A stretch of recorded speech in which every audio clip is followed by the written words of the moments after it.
Hi, this is Julie Sanders from the Do Not Depart team, and if you're like me, you've probably been watching the images and hearing the stories this week of those who have suffered because of Hurricane Sandy along the eastern coast of the United States. But this week in our lesson of Unshakable Faith, we learned that there are times whenever those who follow Jesus will suffer for his sake. This October, I had the chance to return to Romania to teach at a women's leadership conference. And while I was there, I heard the stories of many of the women. One of the women shared with me how she and her family used to attend a house church. And each week, they would receive a fine for having gathered together. The fine was more than any of their salaries for many weeks. And I asked her, how did you pay that? She said, really, it was God's grace, God's provision, and the sacrifice of God's people. But we were willing to pay the cost in order to meet together to worship and study God's word. Not many of us have experienced that kind of persecution, but this week we heard from Jesus that if the world hated him, the world will hate us.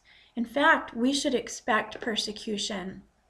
We looked at a couple of passages that told us what not to do and what we should do instead of our instinct.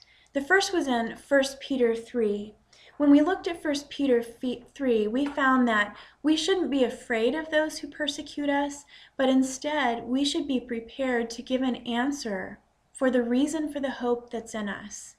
And really, as we give that answer, we should be prepared to do it with gentleness and respect so that we reflect the one whom we follow.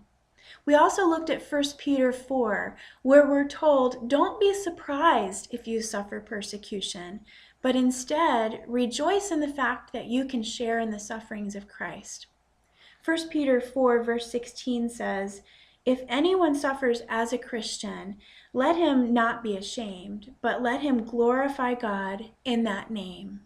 Instead of being ashamed or fearful or surprised, we should instead respond with an unshakable faith, a faith that is rejoicing and grateful for the chance to share in the sufferings of the one that we follow, Jesus.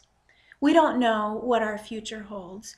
We don't know when we'll experience persecution, but we know that the world does not embrace the followers of Jesus Christ.